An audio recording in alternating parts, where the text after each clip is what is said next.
Mari kita buka kitab suci sekali lagi. Kita membaca dari pasal 2 dari ayat 1 sampai ayat 11 dengan bergiliran satu kali lagi. Pada hari ketiga ada perkawinan di Kana yang di Galilea dan ibu Yesus ada di situ. Yesus dan murid-muridnya diundang juga ke perkawinan itu. Ketika mereka kekurangan anggur, ibu Yesus berkata kepadanya, mereka kehabisan anggur. Kata Yesus kepadanya, mau apakah engkau daripadaku, ibu? Saatku belum tiba. Tetapi ibu Yesus berkata kepada pelayan-pelayan, apa yang dikatakan kepadamu, buatlah itu. Di situ ada 6 tempat sembahyang yang disediakan untuk membasuh menurut adat orang Yahudi. Masing-masing isinya 2-3 buyung. Yesus berkata kepada pelayan-pelayan itu, isilah tempayan itu penuh dengan air, dan mereka pun mengisinya sampai penuh. Lalu kata Yesus kepada mereka, sekarang ceduklah dan bawalah kepada pemimpin pesta. Lalu mereka pun membawanya. Setelah pemimpin pesta itu mengecap air dan yang telah menjadi anggur itu, dan ia tidak tahu dari mana datangnya, tetapi pelayan-pelayan yang mencedok air itu mengetahuinya. Ia memanggil ke mempelai laki-laki dan berkata kepadanya, setiap orang menghidangkan anggur yang baik dahulu, dan sesudah orang puas minum, barulah yang kurang baik. Akan tetapi engkau mempunyai anggur yang baik sampai sekarang. Hal itu dibuat Yesus di Kana di Galilea sebagai yang pertama kali dari tanda-tandanya, dan dengan itu ia telah menyatakan kemuliaannya, dan murid-muridnya percaya kepadanya. Pembacaan kitab suci. Dan di sini kita telah membicarakan peristiwa yang penting ini pada bagian pertama, yaitu Yesus Kristus melakukan mujizat pertama kali setelah dia inkarnasi. Yesus adalah Allah yang jelma menjadi manusia. Maka kita melihat bahwa setelah Yesus inkarnasi, dia menanti sampai waktu dan dia baru melakukan mujizat. Yesus adalah Allah, tapi Yesus rela menjadi manusia. Yesus adalah Allah, dan Yesus ingin dan rela dia datang hidup bersama dengan manusia yang dicipta olehnya. Dan dia datang di sini untuk apa? Untuk menghakimi? Bukan. Untuk mengutuk? Bukan. Untuk mengacaukan? Bukan. Untuk menyatakan kuasa kesucian, untuk mengkritik dan untuk membuat pengadilan antara manusia? Bukan. Karena anak Allah datang bukan untuk menghakimi, tetapi untuk mengampuni. Anak Allah datang bukan untuk mengadili, tapi akan menjadi penanggung dosa dan melepaskan mereka keluar dari dosa. Itu sebab niat, motivasi, cinta kasih Allah terlihat di dalam diri Yesus Kristus yang turun dari surga, yang masuk ke dalam dunia, yang jelma menjadi manusia, yang bersalut dengan daging dan darah untuk menyatakan Tuhan memperhatikan, Tuhan memberikan anugerah melalui kedatangan Kristus sendiri di dalam sejarah. Saudara-saudara, maka pertama kali Yesus melakukan mujizat justru dilakukan bukan untuk menyembuhkan orang sakit, bukan untuk membangkitkan orang mati, bukan untuk membersihkan bait Allah, atau melakukan mujizat yang mentenangkan laut atau memberhentikan angin tofan. Dia datang memberkati orang di dalam kekurangan, di dalam pesta pernikahan. Saudara-saudara, pesta pernikahan merupakan peristiwa yang paling mulia, khususnya bagi seorang wanita. Pada waktu dia sudah dewasa, dia menikah. Ini hari yang mulia. Ini kesempatan yang paling bersuka cita. Ini sesuatu kehendak yang tercapai, sesuatu mimpi yang indah. Sejak anak gadis bertumbuh, dia mengharapkan ada satu hari pernikahan dia itu ditonton, disaksikan. Ini menjadi satu permulaan baru bagi hidup seseorang. Tetapi justru di dalam kemuliaan, di dalam saat yang begitu indah ini, terjadi satu hal yang mempermalukan. Anggur habis, tamu tidak bisa minum lagi. Nah, ini merupakan hal yang begitu mengesankan, khususnya mereka yang berjiwa kritik. Mereka akan terus ngomel seumur hidup. Apa itu orang?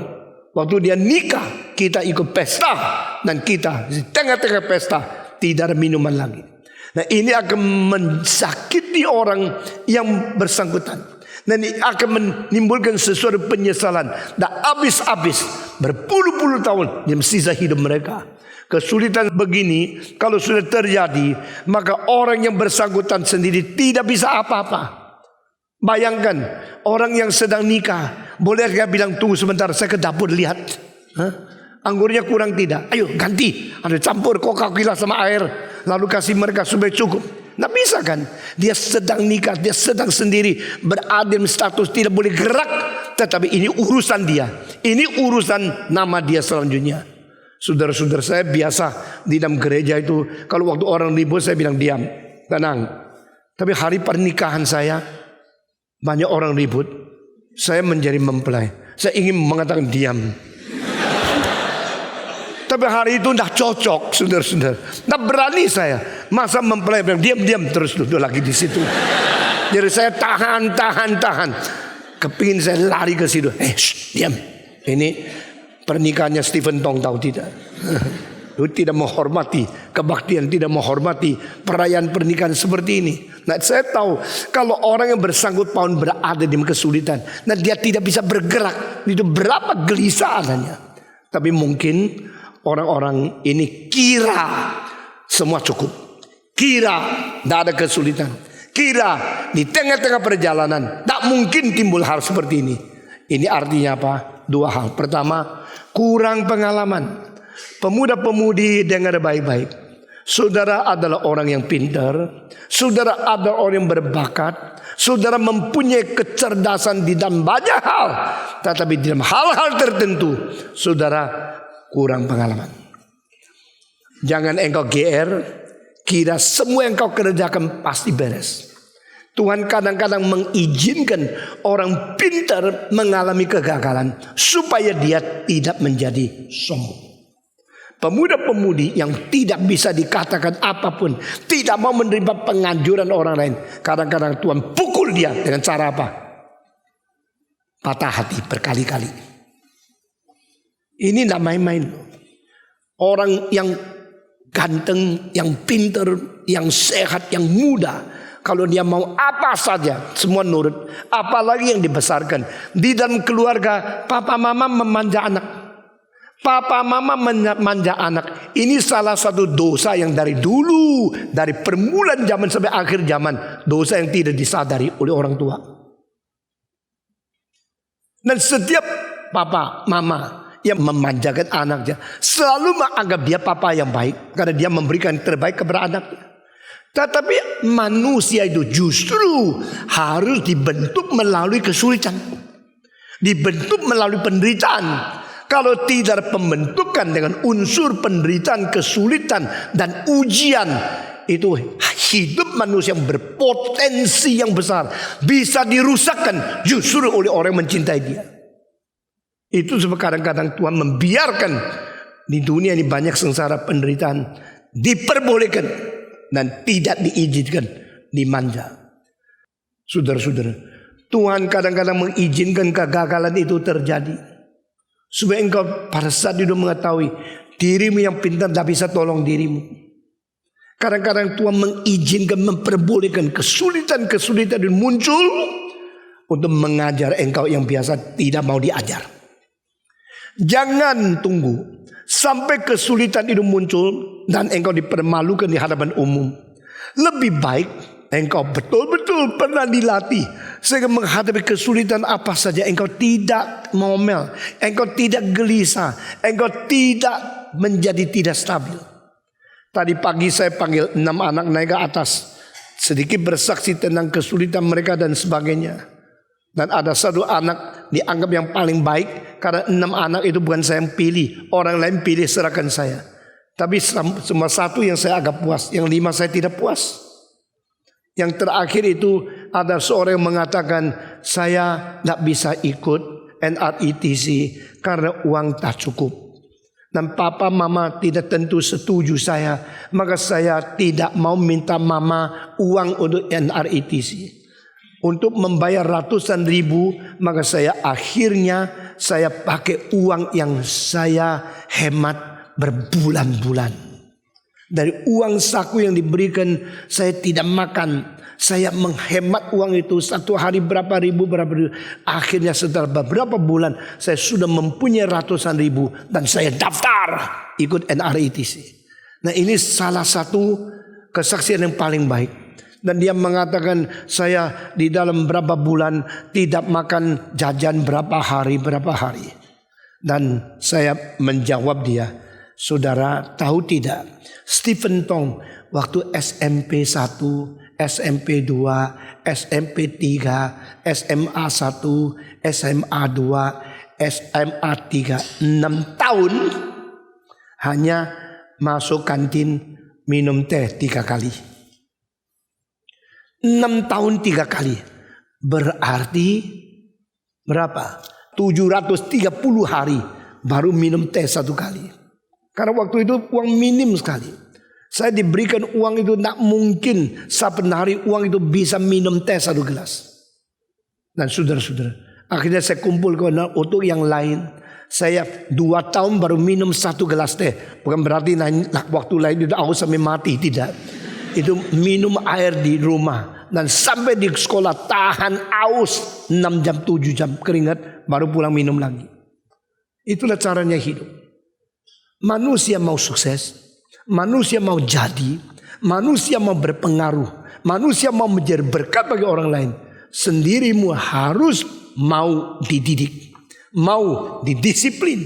Saudara-saudara, mengapakah tidak banyak orang, tidak banyak pendeta bisa bekerja seberat saya?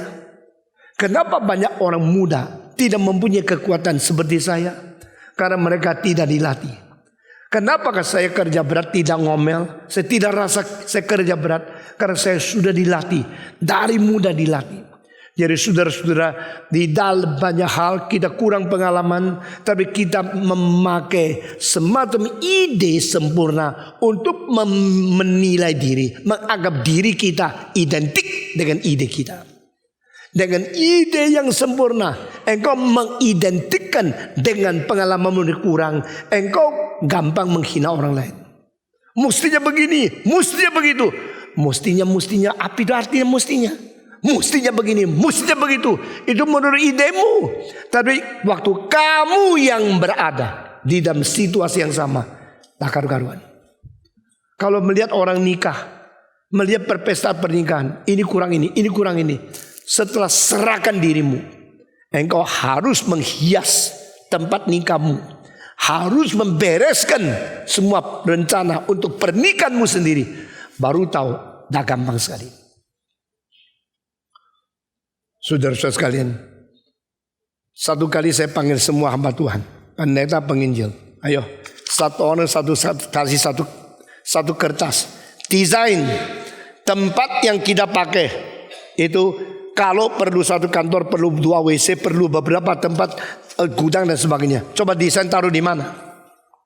Wah, ada 1 hamba Tuhan yang sudah 10 menit tidak mau gambar. Silakan dong. Enggak. Koyonya rendah hati. Ya. Silakan coba. Enggak patong, enggak. Yang 1 coret-coret, hapus lagi, coret. Hapus lagi, coret lagi, hapus. Akhirnya geleng kepala, susah. 1 lagi, bikin kotak-kotak, semua tidak ikut skala. Akhirnya saya ukur, itu WC-nya cuma 20 cm. Ini semua hebat-hebat kan, bisa khotbah kan. Tapi kalau lu masuk WC yang dia desain itu kejepit mati. Nah mungkin itu. Lalu yang satu lagi sudah semua selesai. Ini semua tidak ada jendela, sehingga ini tempat yang paling penting dari cahaya. Bagaimana? Oh dia berpikir, oh iya memang susah ya. Saudara-saudara gampang yang kita kalau ke satu tempat ini tidak bagus, itu kurang beres, kita kritik gampang. Suruh kerja sendiri baru tahu, waduh sulitnya luar biasa. Siapa yang bikin baju ini? Waduh tidak enak, ini stylenya tidak bagus, ini bikinnya tidak bagus. Suruh kamu yang bikin baju, begitu pecah semua. Kalau kita makan masak, ini terlalu asin, wah ini tidak enak. Sebab kamu yang masuk dapur, tak karu-karuan. Jadi selalu manusia mempunyai daya kritik lebih hebat daripada daya sumbangsi. Manusia selalu mempunyai derajat ide lebih tinggi daripada fakta realita. Itu sebab pada waktu giliran engkau sendiri harus menghadapi kewajiban yang berat, menghadapi kesulitan yang besar, baru engkau mengetahui terlalu kurang pengalaman, terlalu tidak tahu apa-apa. Tetapi biasanya memberikan kepada orang lain satu kesan engkau luar biasa. Saudara-saudara, saya mengamati banyak orang yang tidak mau dengar nasihat orang lain, tidak bisa dikoreksi oleh orang lain. Kalau di ngomongin satu kalimat langsung marah-marah, karena dia mempunyai Allah yang lebih besar dari Allah yang sejati, yaitu gengsi sendiri. Kalau dikasih ini, nggak usah ikut campur ya, itu urusan saya. Emosinya itu sangat melayani akan gengsinya sendiri. Dan dia melayani itu sebagai Tuhan dia. Tuhan yang tidak boleh diganggu. Itulah kecongkakan pemuda-pemudi. Orang seperti begini ditolong tidak bisa, dinasihat tidak bisa, diberitahu tidak bisa, dikoreksi tidak bisa. Akhirnya Tuhan bilang oke, saya pakai cara bikin kamu hancur, yaitu patah hati berkali-kali. Dia mau perempuan ini tidak mau. Dia sama itu tolak dia. Akhirnya dia mau benci, mau bunuh, mau apapun tidak bisa. Cuma tahunya apa? Ya terima nasib. Saudara-saudara sekalian, kadang-kadang Tuhan memakai cara-cara yang berbeda sekali dengan cara manusia. Di dalam school of obedience, the school of spirituality, the school of the guidance of Holy Spirit, itu selalu kedaulatan Tuhan tidak bisa diganggu gugat. Saudara yang tidak mau dinasihati, tidak mau dikoreksi, tidak boleh diomongin oleh siapapun, tunggu hajaran Tuhan datang di depan kami. Pada waktu manusia mempunyai kesulitan-kesulitan, kedua, selain daripada pengalaman, overconfidence. Nah saudara-saudara, manusia selalu jatuh hanya karena penilaian sebelumnya salah. Mispredict, misestimate, miscalculation. Saudara-saudara, kalkulasi yang salah, prediksi yang salah, estimasi yang salah, itu selalu menjadi batu sandungan bagi diri kita sendiri. Saya di masterclass mendidik akan semua pekerja-pekerja di gerakan reform hal-hal yang seperti ini. Dan itu biasanya di dalam khotbah saya tidak kasih. Karena apa? Khotbah membicarakan firman Tuhan, tapi di masterclass kita membicarakan tentang penyakit-penyakit dari pelayanan. Banyak pemuda itu mempunyai kesalahan besar, yaitu overconfident, overestimate himself, merasa diri hebat, merasa diri jauh lebih tinggi. Di dalam Roma pasal 12 dikatakan, jangan melihat diri lebih tinggi daripada seharusnya.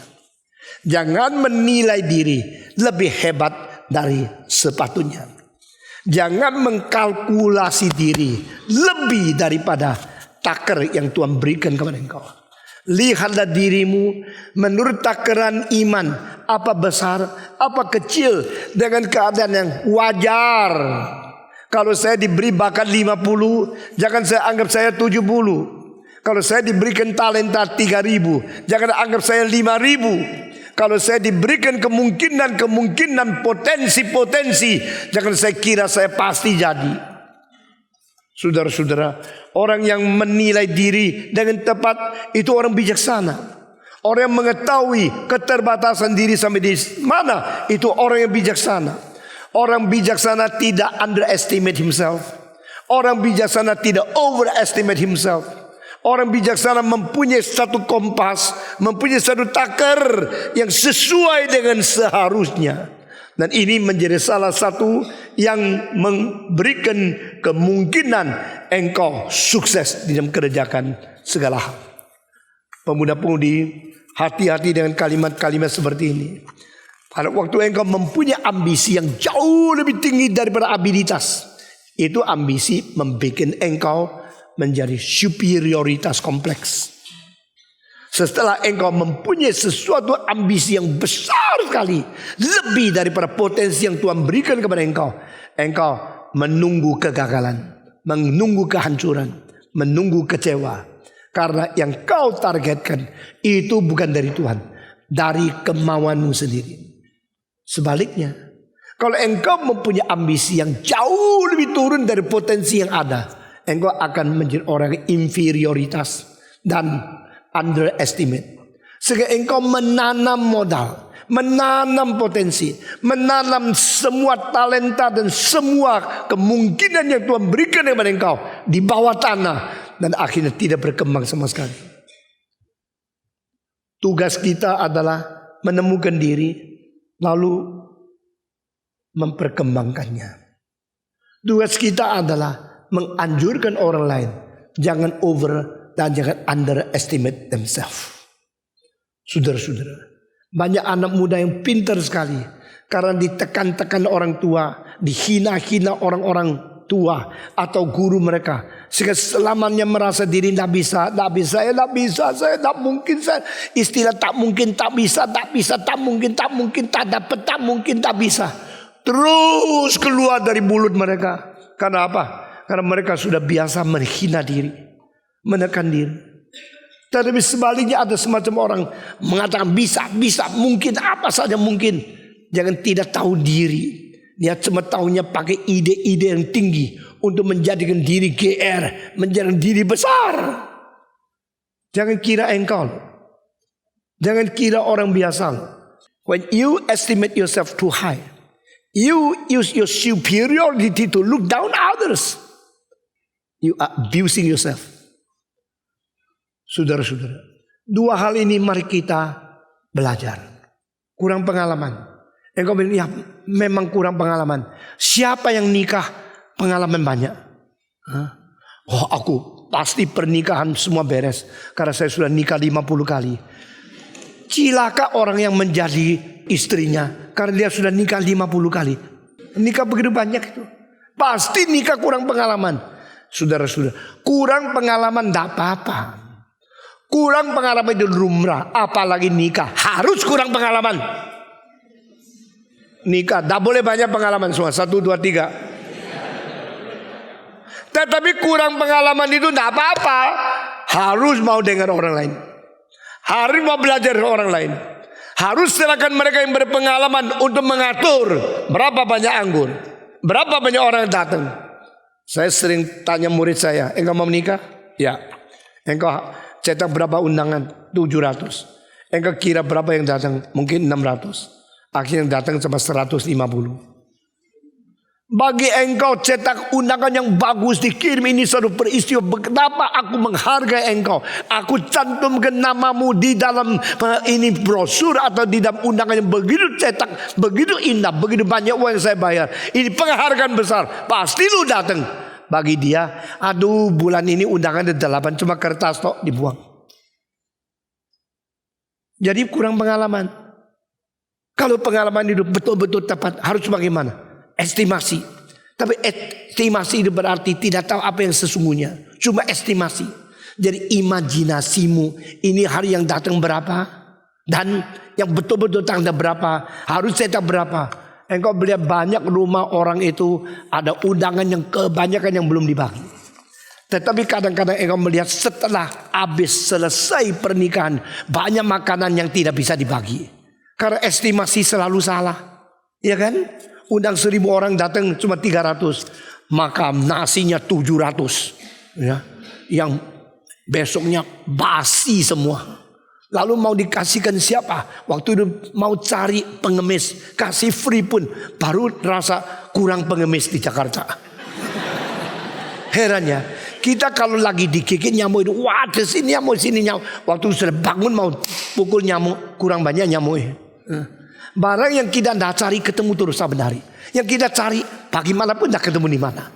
Ini semua permainan seperti ada sesuatu yang membuat orang kurang pengalaman, bingung. Saudara-saudara, banyak brosur yang kelebihan. Banyak brosur. Maka waktu saya nikah, saya juga kurang pengalaman. Dan saat itu saya mengatakan, kalau saya sebagai seorang hamba Tuhan, waktu itu umur 31, tapi sudah cukup terkenal. Waktu saya umur 26 aja sudah pernah khotbah kepada 16.000 orang.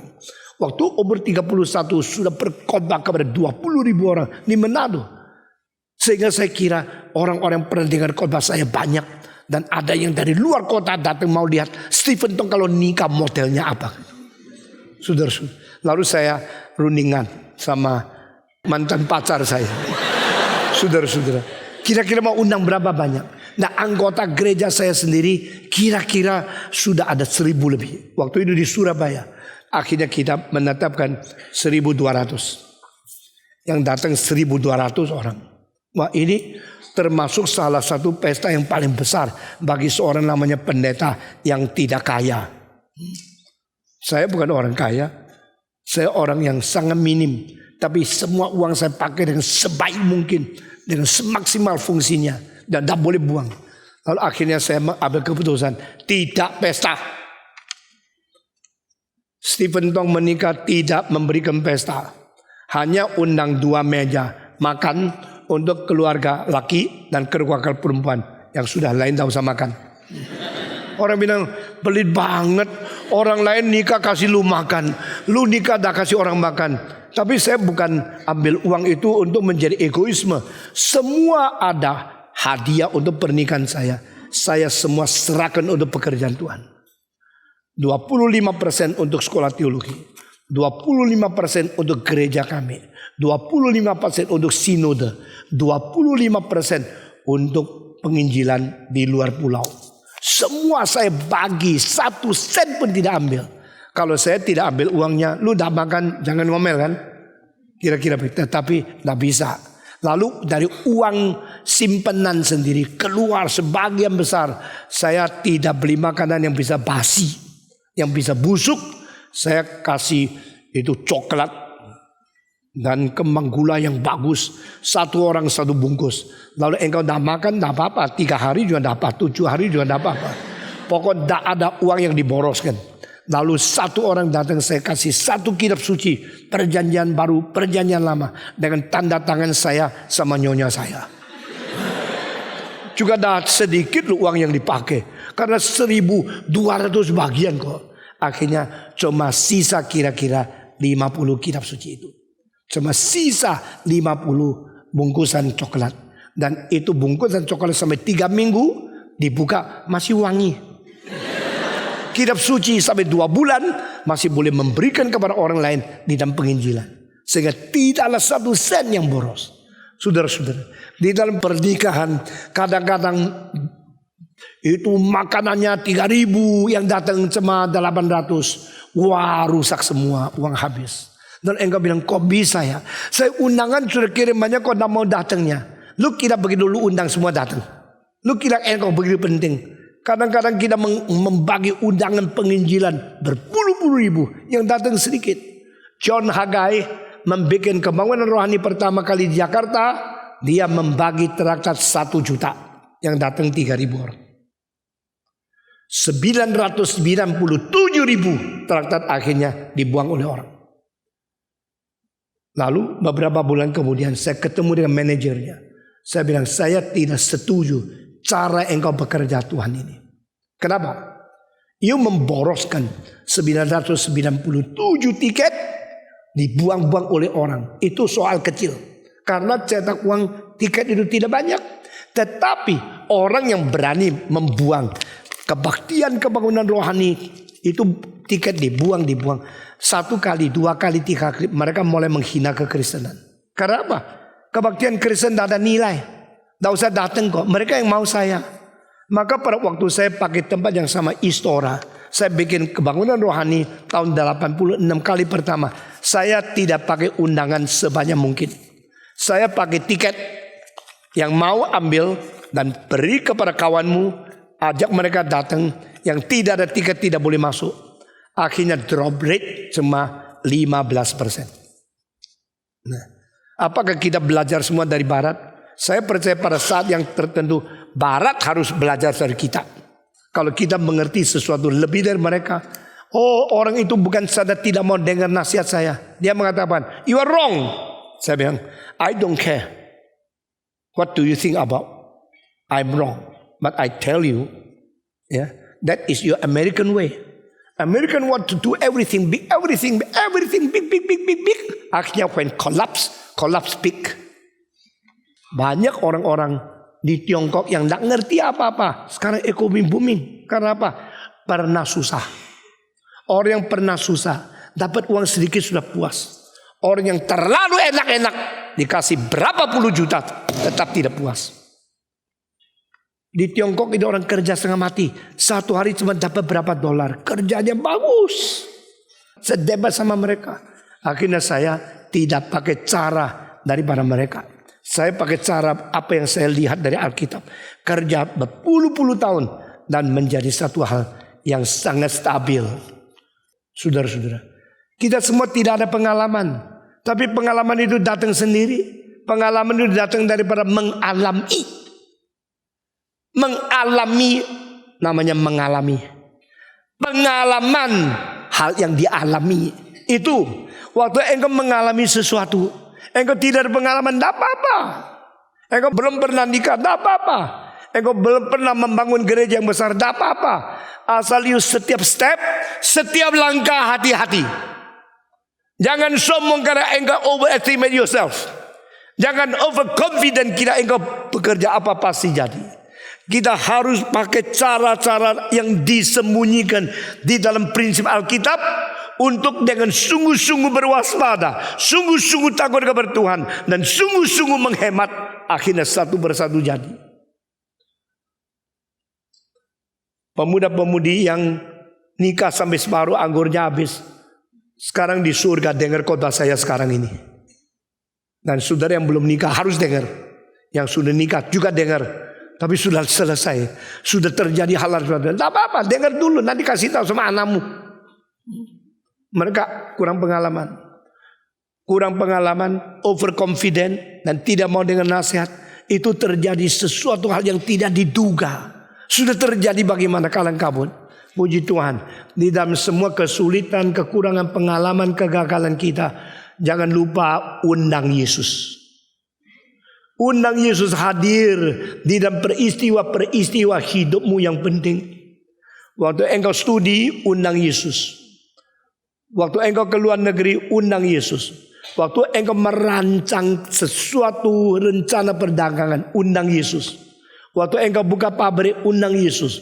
Waktu engkau cari pacar, undang Yesus. Waktu engkau mengadakan perkawinan, undang Yesus. Biar dia berada. Dan dia bukan hanya diundang sebagai tamu di pinggiran.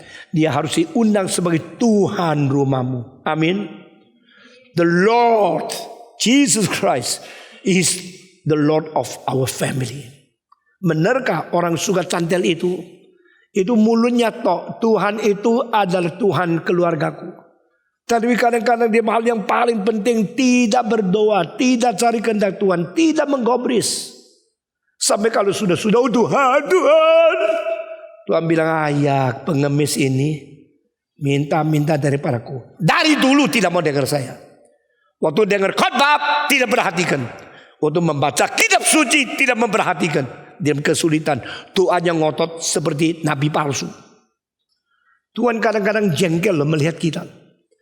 Tuhan kadang-kadang begitu tidak suka melihat anak-anaknya hanya mau memanipulasi, hanya mau mempermainkan, hanya mau mengutilisasi Tuhan. Tolong Tuhan kerjakan ini terjadi itu. Orang yang senantiasa taat, senantiasa berjalan di dalam rencana Tuhan. Waktu kesulitan meskipun tidak ada waktu atau lupa berdoa, Tuhan akan datang menghadiri dan menolong dia. Tapi orang yang biasanya tidak menganggap Yesus, lalu semaunya sendiri, waktu dia berdoa, Tuhan kadang-kadang membiarkan engkau gagal. Hati-hati. Doa bukan memperalat Tuhan. Doa bukan memakai kepercayaan teoritis Allah Maha Kuasa untuk memaksa Tuhan kerjakan sesuatu untuk menolong engkau yang malas. Jikalau engkau baca buku porno, matanya gede kayak lampu 500 watt, sampai berdoa, Tuhan tolong saya jangan berzina. Itu kan lucu. Sambil nonton gambar telanjang, buku-buku porno, sambil berdoa, itu tidak ada gunanya. Kalau engkau berdoa dulu, Tuhan tolong saya jangan berzina. Lalu ada buku begini, engkau bilang, Tuhan saya tidak mau melihat, saya tidak mau digoda. Nah, itu benar.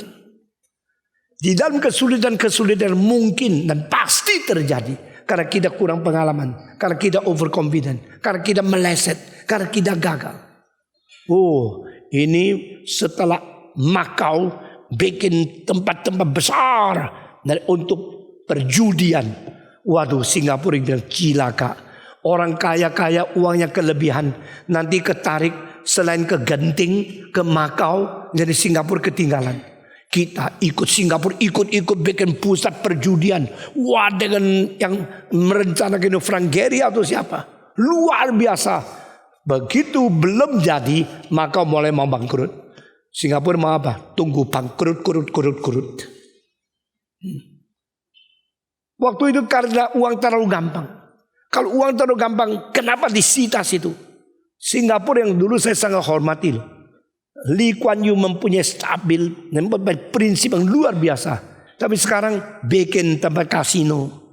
Ini hanya ada ekonomi. Ekonomi apa? Ekonomi yang pakai istilah yang kelihatan bagus. Ciptakan tempat 17.000 pekerjaan. Ciptakan satu kesempatan untuk kerja. Benar? Sebenarnya tidak perlu itu. Saudara-saudara, kita tidak perlu uang kelebihan. Kita perlu uang yang dibutuhkan. Berilah kepadaku makanan yang ku perlukan hari ini. Mengenai hari esok bersandar. Yang ku perlukan, bukan yang ku banggakan. Banyak orang mempunyai uang kelebihan. Dan uang-uang kelebihan itu tidak membuat engkau lebih rohani, lebih suci, lebih sempurna. Justru membuat keluarga kamu lebih hancur, lebih immoral. Jadi jangan minta sesuatu yang Tuhan tidak merencanakan memberikan kepada engkau. Jangan minta sesuatu yang bukan kebutuhan engkau yang sesungguhnya. Engkau bilang kalau begini, aku minta apa? Carilah kerajaan dan carilah kebenaran Tuhan terlebih dahulu. Yang kau perlukan akan diberikan, tidak ditambahkan. Tambahkan berarti lebih dari apa yang kau perlu. Kalau begini Tuhan memberikan hal yang lebih daripada kita perlu. Betul. Tuhan bisa memberikan lebih limpah-limpah daripada sekedar apa yang kita perlu. Betul. Tetapi orang yang terlatih rohaninya, dia sudah siap. Kalau saya mempunyai yang lebih daripada saya perlukan, saya harus mengerjakan apa? Karena ada stewardship, ada sesuatu penata layanan yang Tuhan mandat kepada seorang Kristen dengan mata yang jeli melihat di mana kebutuhan lebih daripada kebutuhanku pribadi. Aku akan mempersembahkan, aku akan mengerjakan. Dengan setiap pengertian seperti ini diketahui dan dijalankan oleh orang-orang Kristen, maka kerajaan Tuhan tidak mungkin kekurangan apa-apa. Tuhan sanggup mencukupi kita. Dan Tuhan memberikan lebih daripada kita. Waktu Tuhan memberikan lebih daripada kecukupan yang kita perlukan, saudara harus inisiatif menemukan pimpinan Tuhan, kehendak Tuhan, kerajaan Tuhan, dan umat Tuhan yang sudah atau yang belum di dalam kandang, untuk kita memakai uang menolong mereka. Orang yang bijaksana adalah orang yang menjadi tuan harta. Orang yang menjadi budak harta adalah orang bodoh. Engkau pintar bukan diukur dari berapa banyak uang engkau bisa cari. Engkau pintar diukur dari berapa banyak uang engkau bisa pakai. Berapa banyak uang engkau bisa pergunakan untuk yang membangun, yang memberkati, yang menjadi sesuatu hal mendidik dan membentuk karakter, mencerdaskan bangsa dan sebagainya. Saudara-saudara sekalian, Tuhan Yesus mau menolong kita. Tuhan Yesus mau berada di tengah-tengah kesulitan kita, mendampingi dan memberikan solusi. Tetapi perlu orang seperti Maria. Oh Yesus, mereka kehabisan anggur. Yesus menjawab dengan keadaan yang sangat kelihatan seperti tidak sopan. Hei perempuan, apa hubungan saya dengan engkau? Waktuku belum sampai. Maria tidak disakiti karena kalimat ini. Karena dia mengetahui setiap kalimat dari Tuhan yang adalah sekaligus Allah, sekaligus anaknya dia, harus direnungkan. Melahirkan seorang anak yang adalah Allah sendiri, itu tidak pernah dimengerti oleh orang lain. You are my son, but you are my God. Coba bayangkan, bagaimana bisa mengimbangkan ini? My God is my son. Also I am God's mother. GR ya. Maria disebut ibunya Allah. Itu kalimat salah. Alkitab mengatakan the mother of my Lord. Ini berarti bukan Lord needs a mother, tapi berarti when this mother conceived the child, that child has already the deity, sifat ilahi. Kalau dibalikkan jadi salah semua. Di situ tidak indikasi bahwa Allah perlu ibu. Di situ mengatakan seorang ibu yang mengandung seorang bayi yang bersifat ilahi. Itu saja. Maka Maria seumur hidup ditusuk oleh pedang rohani. Karena dia setiap kali dengar kalimat Yesus, waktu dia berbicara bersifat ilahi, saya ini hanyalah seorang maid, seorang pembantu kecil, seorang wanita yang dicipta yang begitu remeh. Dia Allah. Saya harus taat kepada dia. Tetapi sebagai seorang ibu yang diberikan tugas membesarkan inkarnasi Kristus, saya harus menjadi ibu yang bertanggung jawab membesarkan dia.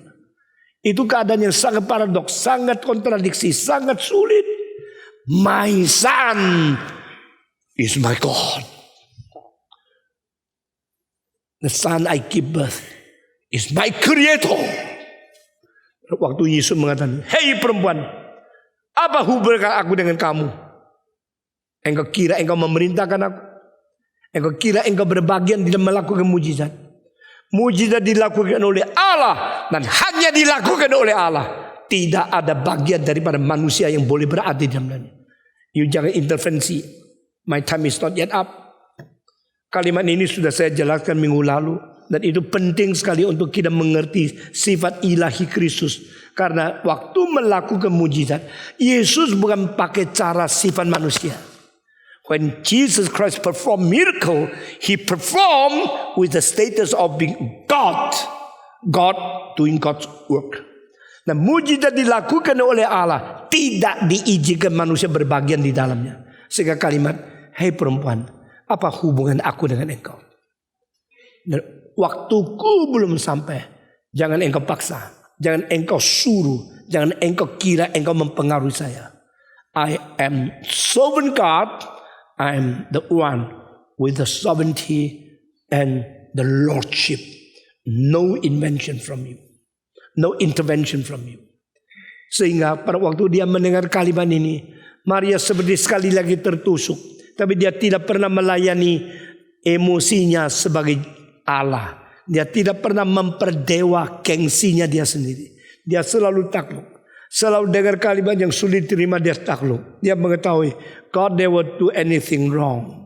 Yesus tidak pernah berkata salah, mengerjakan salah. Apa yang dikatakan direnungkan, dipikirkan ulang, dimeditasikan terus menerus.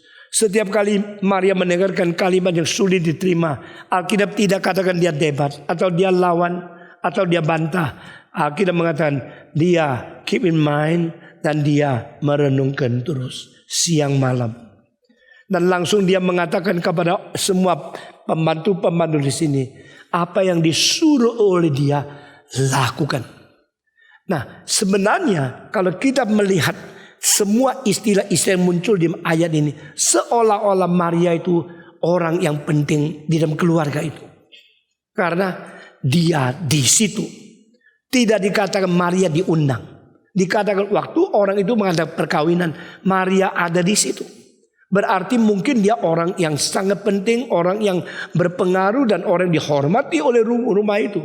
Dan Yesus dan murid-muridnya diundang. Murid-murid itu hanya undangan. Jadi Maria mempunyai sesuatu posisi untuk boleh memberikan nasihat atau pengaturan. Setelah dia dengar kalimat Yesus Kristus, dia mengatakan kepada pembantu-pembantu di situ, dengar apa yang dia suruh. Nah, ini adalah sesuatu sikap untuk menjadi jembatan antara Tuhan yang bekerja dengan orang-orang yang menerima pekerjaan Tuhan. Tempat seperti ini dicatat di Alkitab Perjanjian Lama dan Perjanjian Baru. Waktu Elisa mau menyembuhkan akan Naaman, maka dia tidak keluar. Dia tetap di kamar. Hanya suruh pembantu yang keluar. Kasih tahu sama dia, mandi 7 kali di sungai Yordan. Waktu pembantunya keluar mengatakan, Tuhan berkata, engkau mandi 7 kali, lalu balik ke sini. Wah, seorang jenderal dipermalukan. Kalau engkau bilang mandi di Gajah Mada 7 kali celup, nanti sakit kulitmu sembuh. Dia bilang kurang ajar. Pendeta nak mau ketemu saya, suruh masuk, silakan duduk. Jenderal siapa gitu? Mari kita minum. Ada penyakit apa ya? Masak sendiri tidak keluar, suruh kacungnya keluar. Kacung itu keluar. Pergi hayam huruf, cemplung 7 kali. Saya ini dari Kalimantan, Kapuas itu lebar luar biasa. Saya di situ sungainya itu bersih. Itu apa itu hayam buruk? Suruh saya cemplung di situ 7 kali. Dia bisa debat, dia bisa lawan, dia bisa berontak, dia bisa langsung marah dan pulang. Tetapi pembantu dari Elisa mengatakan, jikalau Nabi suruh engkau apa, lebih baik engkau taat. Nah, orang seperti ini penting. Kalau ada orang benci Stephen Tong, ya, engkau mesti kasih tahu dia hamba Tuhan. You harus taat. Orang yang berada di tengah-tengah dua pihak yang mempunyai ketegangan, you harus mengerjakan sesuatu perdamaian untuk membuat orang hormat kepada yang patut dihormati. Kalau orang salah mengerti sama Tuhan, engkau harus mengajar kepada dia, tahu tak dia itu Tuhan. Bagaimana engkau bisa bersikap seperti ini? Nah, Maria begini. Maria mengatakan, yang dia katakan, you harus dengar. Ini penting. Sebab apa? Mereka tidak kenal siapa Yesus. Maria tahu. My son is my God. When God speaks something, you better listen to him. You better submit to him. You better obey him. Maria telah mempersiapkan. Orang yang mempersiapkan hati mereka yang kurang mengenal Yesus Kristus. Ini menjadi hamba Tuhan yang sangat diperlukan. Lalu tidak lama kemudian Yesus datang berkata kepada pembantu-pembantu, isi tempayan dengan air sampai penuh. Tempayan itu adalah gentong besar. Tahu tempayannya? Indonesia banyak orang tahu tempayan. Bahkan di Kalimantan Singkawang saya sudah masuk kira-kira dari pedalaman 5 km. Itu pabrik tempayan yang mengkopi tempayan-tempayan yang dibikin oleh Tiongkok 500 tahun yang lalu. Banyak dikerjakan di situ. Dengan kepala naga yang keluar satu persatu. Mirip sekali. Tetapi made in Singkawang. Bukan made in China begitu ya. Dan pelan-pelan saya bisa membedakan. Ini original China 500 tahun, 300 tahun. Ini Singkawang. Nah, itu tempayan. Dulu di Museum Adam Malik ada belasan tempayan yang paling mahal di Indonesia. Dan itu semua asli Tiongkok. Tidak ada satu yang bikin di Singkawang. Dan tempayan-tempayan besar. Dan isi air di dalam rumah orang Yahudi yang kaya. Berarti ini rumah kaya. Karena di pintunya ada 6 tempayan. Untuk apa? Tamu kalau datang boleh cuci air. Cuci dengan air tangan mereka. Nah, kalau tamu cuma 2 hari datang 1 orang, ya 1 tempayan kecil cukup kan? Ya, kalau kita memberikan baptisan juga tempat air juga tidak banyak. Apakah baptisan GRI Singapura 6 tempayan? Yang isi air banyak tak perlu kan? 1 tempayan kecil sudah cukup. Tetapi saudara-saudara, 6 tempayan berarti rumah ini rumah besar. Rumah ini rumah bisa terima tamu ratusan. Sehingga air begitu banyak. Orang cuci itu air yang makin banyak, makin tidak gampang kotor. Tapi karena cuci sudah begini, ada air yang kurang-kurang. Sehingga sudah turun. Tempatnya itu tidak penuh. Yesus berkata, penuhi semua tempayan ini. Sampai penuh. Up to the brim. Sampai pada permukaan. Sampai luber. Lalu karena mereka sudah disiapkan hatinya oleh Maria, maka mereka mengisi tempayan dengan air sampai semuanya penuh. Sudah penuh, nah Yesus bilang, keluarkan, cedok air itu, suruh orang minum. Oh gimana ini ya? Ini air cuci tangan, lu mau minum gak? Ayo, sekarang cedok itu, bawa, kasih sama pemimpin akan pesta itu. Suruh dia sediakan ini untuk minum. Karena sudah habis kan. Jadi saudara-saudara, apa yang dikerjakan Tuhan itu sangat tidak masuk akal. Akal yang sehat pasti tidak setuju. Maka kita mengatakan kita sudah belajar, kita sudah berilmiah, kita akan ada logika. Kita mana mau terima ajaran-ajaran kita yang aneh, yang abnormal, yang tidak lumrah. Tapi Yesus Kristus mengerjakan sesuatu. Jangan kira Yesus sembarangan. Yesus mempunyai kuasa merubah segala sesuatu. Itu yang harus diimani. Ya. Pada waktu Tuhan merubah sesuatu, jangan kau kira Tuhan yang rubah-rubah. Masih ingat di dalam kasus Cornelius, Tuhan berkata kepada Petrus, makan semua yang haram.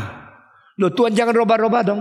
Kamu dulu di dalam Taurat Musa memerintahkan orang Israel tidak boleh makan binatang yang haram. Sekarang kenapa baru rubah?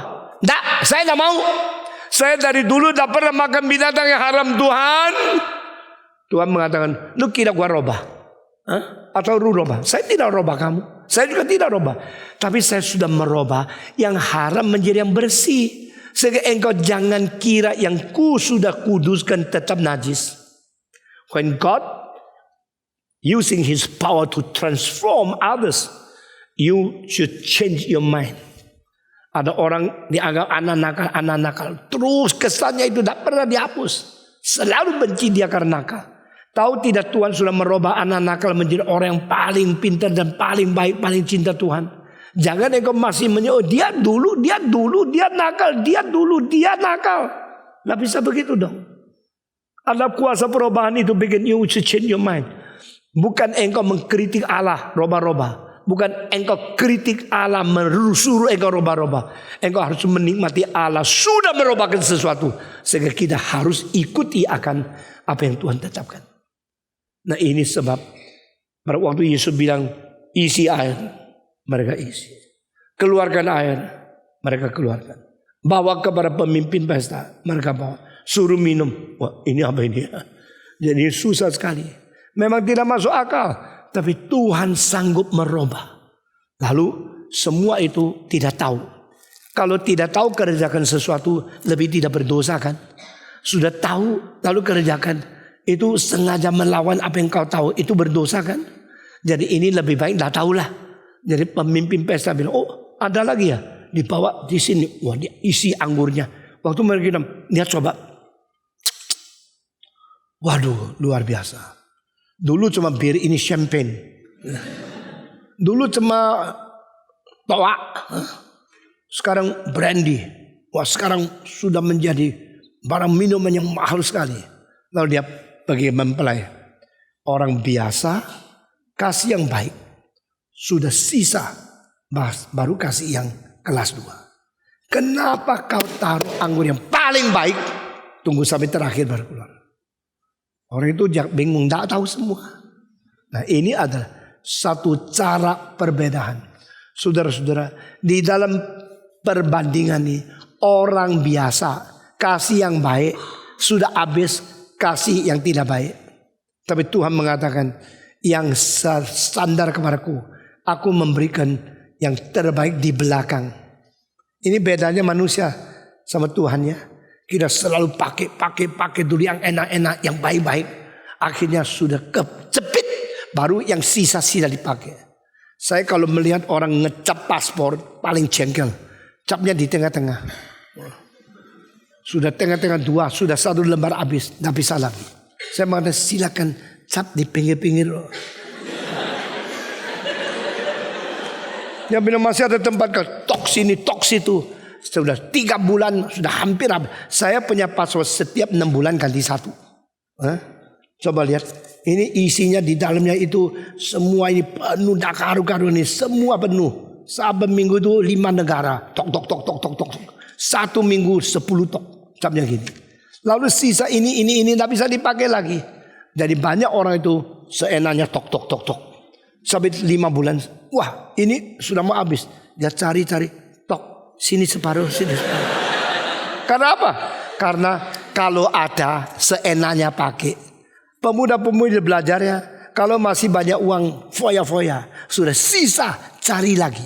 Waktu engkau makan habis. Kepingin makan lagi. Seperti makan kuaci ya. Kalau makan kuaci enak seenaknya. Sudah selesai. Kau rasa enak. Cari di kulit-kulit masih ada enggak? 1-2 yang sisa. Begitu ya.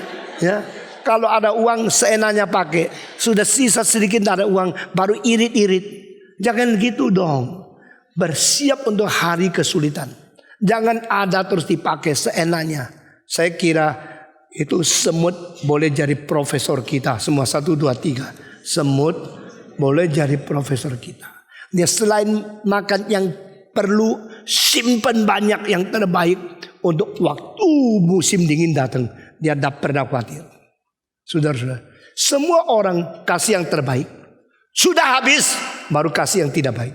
Ini bukan tafsiran saya. Ini adalah pemimpin pesta yang mencetuskan kebudayaan manusia pada waktu itu. Dan Yesus memberikan yang terbaik pada akhir. Makin lama makin baik. Makin lama makin baik. Orang yang belajar teologi sejaman saya. Mereka setelah selesai lulus. Mereka berkhotbah muluk-muluk. 3 tahun kemudian khotbahnya habis. Tetapi saya bilang tidak. Kita khotbah bukan mau menonjolkan diri. Mentafsirkan kitab suci dengan baik. Dan mereka heran. Pak Stephen yang sudah khotbah 52 tahun tetap dah habis-habis. Khotbah yang bagus-bagus masih ada. Masih. Karena Anda belajar dari kitab suci. Jangan engkau boroskan masa mudamu terbaik. Lalu waktu tua sudah tidak bisa apa-apa. Jangan engkau habiskan semua kenikmatan pada waktu engkau masih muda. Lalu sisa sampai tua. Tidak ada apa-apa. Tuhan memberikan yang terbaik di belakang. Berarti menciptakan klimaks tidak habis-habis. Terus menerus. Dan waktu mereka minum, mereka semua puas. Better. Menciptakan klimaks. Saudara-saudara sekalian. Dan setelah ini mereka tahu. Murid-murid percaya kepada Yesus. Murid-murid sadar dia pakai kuasa luar biasa. Menyatakan dia adalah Allah. Alkitab tidak tulis setelah terjadi ini. Apa reaksi? Cuma reaksi daripada pemimpin pesta itu. Pendengar, peminum tidak tahu. Dan tidak ada reaksi yang dicatat dari Maria. Cuma katakan murid-murid percaya kepada dia. They are convinced. They know Jesus is God. Because he performed the first miracle in his life. Saudara-saudara, Tuhan memberkati kita. Dalam segala kesulitan kita, jangan lupa undang Tuhan hadir. Jangan lupa membiarkan Yesus berperan penting. Jangan lupa memberikan kebebasan Tuhan melakukan kehendaknya. Dengan mujizat-mujizat yang menjadi berkat bagi orang yang perlu ditolong. Mari kita berdoa.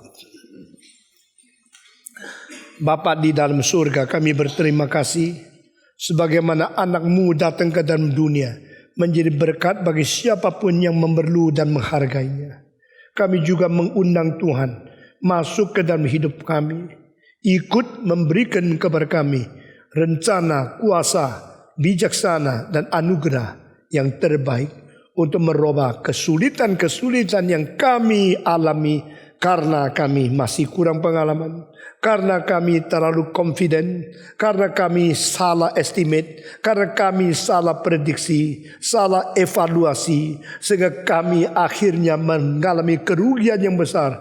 Tuhan tolong kami, ampuni kami, beri kekuatan kepada kami menjadi manusia yang menerima berkat dan taat kepada Tuhan. Kami berterima kasih, berkati kami masing-masing, berkati pemuda-pemudi yang menjelajah ke dalam hidup yang tidak terduga. Kiranya kami mengutamakan Tuhan dan Tuhan berkati kami masing-masing. dalam nama Yesus Kristus, penebus dan juru selamat kami yang hidup, kami berdoa. Mari kita berdiri bersama-sama. Kita berdiri berdoa. Kita buka suara. Minta Tuhan memberikan bijaksana, berikan ketaatan, berikan rendah hati, berikan kerelaan untuk menerima segala pertolongan dari Tuhan. Bukan overconfident, bukan dengan superiority complex, bukan dengan minder, bukan dengan underestimate. Tapi minta Tuhan memberikan kekuatan kepada kita untuk dengan sewajarnya mengenal diri dan bersandar kepada Tuhan. Semua buka suara berdoa. Mari kita berdoa. Bapa di dalam surga, kami menyerahkan diri kami ke dalam tangan Tuhan. Di dalam segala segi hidup kami, segala peristiwa yang kami harus alami, semua buka suara, semua berdoa, semua minta kepada Tuhan. Di dalam segala peristiwa dan pengalaman yang kami harus alami, kami minta Tuhan memberikan kepada kami kekuatan, bersandar kepada Tuhan dan beriman kepada Tuhan, menanti waktu Tuhan yang sungguh-sungguh mau menjadi orang yang mengikuti pimpinan Tuhan. Karena banyak hal yang Tuhan kerjakan yang kami tidak rasa masuk akal, tetap ada kekuatan Tuhan merubah segala sesuatu. Tuhan beri kepada kami ketaatan. Dengar doa kami, kami serahkan semua ini ke dalam tangan Tuhan. Demi nama Yesus Kristus, penebus dan juru selamat kami yang hidup. Amin.